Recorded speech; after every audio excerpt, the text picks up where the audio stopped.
Hi friends, ప్రేమ గుడ్డిది నడ్డిది ఇంకేమైనా చెప్పుకోవచ్చు. అసలు ఈ స్టోరీ ఏంటంటే సౌరభ్ అండ్ ముస్కాన్ వీళ్ళిద్దరూ ప్రేమించి పెళ్లి చేసుకున్నారు. సో చాలా ఇంట్లో గొడవపడి అమ్మాయి వాళ్ళ ఇంట్లో ఒప్పుకోకపోతే ప్రేమించి పెళ్లి చేసుకొని నేవీ జాబ్ ఉండడం వల్ల 6 నెలలకు ఒకసారి వచ్చి పిల్లని 1 ఇయర్ పాప ఉంది ఆమెని కలవడం, వాళ్ళ ఫ్యామిలీని కలిసి పోయేవాడు. సో మన ముస్కాన్ ఏమో ఒంటరిగా ఫీల్ అయ్యి ఏం చేయాలి అర్థం కాక ఒక వాట్సాప్ గ్రూప్ ఓపెన్ చేసి ఉంటే ఆ వాట్సాప్లో ఒక అబ్బాయితో పరిచయం అయింది. వాడి పేరే సాహిల్ శుక్లా.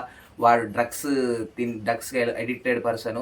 సో ఆ డ్రగ్స్ ఎడిక్టెడ్ పర్సన్ ఈ ముస్కాన్కి అలవాటై వీళ్ళిద్దరూ డ్రగ్స్తో లవ్లో ఒక ప్రేమాయణంలో ఉంటుంటే మన సౌరభ్ ముస్కాన్ బర్త్డే అని చెప్పేసి సర్ప్రైజ్ ఇద్దామని చెప్పేసి 3 రోజుల ముందే వచ్చేసాడు. సో అంటే 4 నెలల ముందు నుంచే వీళ్ళిద్దరు ఈ లవ్ బర్డ్స్ ప్రిపేర్ అయ్యారు మనోడిని చంపాలి. ఎందుకంటే ఆ నేవీ నుండి వచ్చే డబ్బులు వస్తాయి, ఆ డబ్బులతో మనకి డ్రగ్స్కి మనకి ఏమాత్రం ఇబ్బంది ఉండదు. లేకపోతే ఏదో ఒక రోజు ముస్కాన్ డ్రగ్స్ తీసుకుంటుందని చెప్పేసి సౌరభ్కి తెలిస్తే సౌరభ్ వదిలిపెట్టాడు కదా, అంటే దాని మీద ఆగిపోయింది అని చెప్పేసి అట్లా భయపడ్డాడు. మన లవ్ డ్రామా తెలిసినా కూడా నన్ను వదిలేసిపోతాడని ఒక భయంతో, అంటే డబ్బులు కావాలన్న ఒక కాన్సెప్ట్ మీద వీళ్ళిద్దరు ప్రీ ప్లాన్డ్గా, అంటే దీంట్లో సాహిల్ శుక్లాని ఎర్రిపప్పని చేసింది. ఎందుకనంటే అంటే ఒక ఆడది ఇక్కడ ఇద్దరిని, ఒకరిని చంపేసింది, ఇంకొకరిని జైలు పాలు చేసింది. అసలు వీడిని ఎందుకు ఎట్లా ఎర్రిపప్పు చేసింది అంటే మనోడు డ్రగ్స్ ఎడిక్టెడ్ కదా. సో బాగా అమ్మ ప్రేమ, అంటే చిన్నప్పుడు అమ్మ జ్ఞాపకాల్ని బాగా ఈ ముస్కాన్కి చెప్పుకునేటోడు, లవర్ కాబట్టి.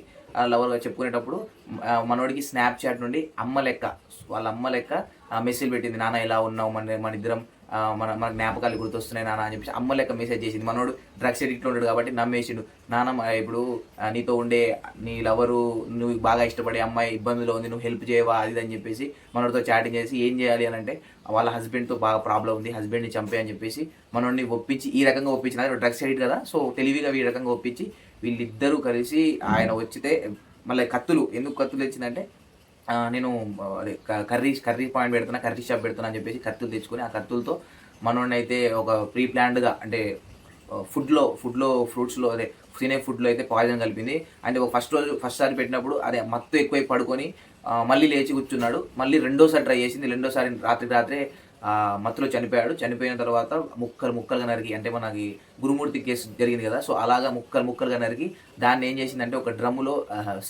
ఆ ముక్కలు వేసి దాని మీద సిమెంట్ మొత్తం ప్యాక్ చేసి చంపేసిన తర్వాత ఈ న్యూస్ ఎవరు చెప్పారంటే అంటే స్వయానా వాళ్ళ అమ్మ, ఎవరైతే ముస్కాన్ ఉంటుందో వాళ్ళ అమ్మ ఆమెకు తెలిసి పోలీసులకు పిలిచి నా కూతురు ఇట్లా చేసింది, అది నా కూతురే కాదు, దాన్ని చంపేయండి, దాన్ని ఎన్ని శిక్షలు వేసినా తప్పులేదు అని అన్నది.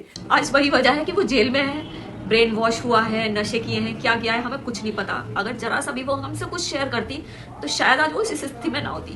तो सब दुनिया के सामने सभी बच्चों के लिए है कि प्लीज अपने पेरेंट्स से सब कुछ कहो.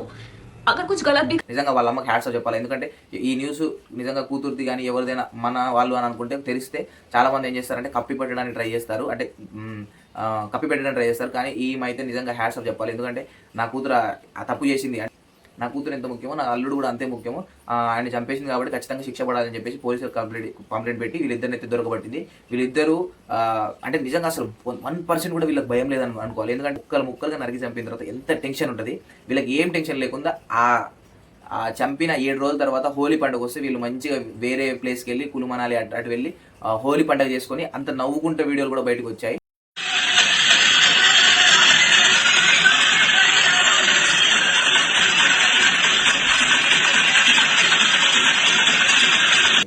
ఈమెకి అసలు ఎంత డేర్ అంటే అరెస్ట్ అయ్యి కోర్టు అంటే ఈ న్యూస్ తెలిసి, అంటే ఒక నేవీ ఆఫీసర్ని అంటే సర్ప్రైజ్ ఇద్దామని చెప్పి ఒక ఇంటికి వస్తే ముక్కలుగా నరికి పంపించింది. అంటే నీకు ఇష్టం లేకపోతే ఆ అబ్బాయితోనే సాహిల్తోనే ఉండాలి అనుకుంటే ఆయనకి విడాకులు ఇచ్చి దూరం కావచ్చు, అంటే దూరం పెట్టవచ్చు, కానీ చంపడం ఏంది అని అంటే చాలామంది ఇదైతే న్యూస్ కావడం వల్ల కొంతమంది లాయర్లు అందరూ ఆమెను కొట్టడానికి వచ్చారు కోర్టు దగ్గర. ఆమె ఎక్స్ప్రెషన్స్ అయినా చూస్తుంటే అసలు ఏంది మీ గోలా అన్నట్టు ఆమె పెట్టింది. నిజంగా ఇలాంటి సమాజం ఎడిపోతుందో అర్థం కావట్లేదు. ఇంత ఘోరంగా తయారవుతున్నారు, చంపడానికి కూడా వెనకారట్లేదు ఒక పర్సన్. ఇప్పుడు ఇంకొకటి ఈ న్యూస్లో ఆ చిన్న పాప 1 ఇయర్ పాప ఉందా, ఆమె ఎప్పుడైతే చంపిన తర్వాత ఒక వారం నుండి వాళ్ళ వాళ్ళకి అంటే అమ్మమ్మకి నాన్న డ్రమ్లో ఉన్నాడు అన్నారంట. సో అంటే ప్రేమించి పెళ్లి చేసుకున్నది కదా ముస్కాను, ప్రేమించి పెళ్లి చేసుకున్నప్పుడు మరి ముక్కలుగా నరుకుతున్నప్పుడు ఆమెకు 1% కూడా బాధ అనిపించలేదా అని నాకు అనిపిస్తుంది. అంటే ప్రేమించి ఇంట్లో గొడవపడి కొన్ని సంవత్సరాలు లవ్ చేసింది కదా, మరి ఎందుకు సాహిల్తో పోయింది. ఈ సాహిల్ పెద్ద అందగాడు, అంటే మంచి లైఫ్ లీడ్ చేసుకోవచ్చు. సో నావీ ఆఫీసర్ చాలా మంచిగా ఉన్నాడు, చూడడానికి కూడా పర్సనాలిటీ హైట్. కానీ ప్రేమ గుడ్డిది నడ్డిది అని అనుకోవచ్చు. ఎట్లున్నాడో చూడండి ఈయన. సో ఈయనతో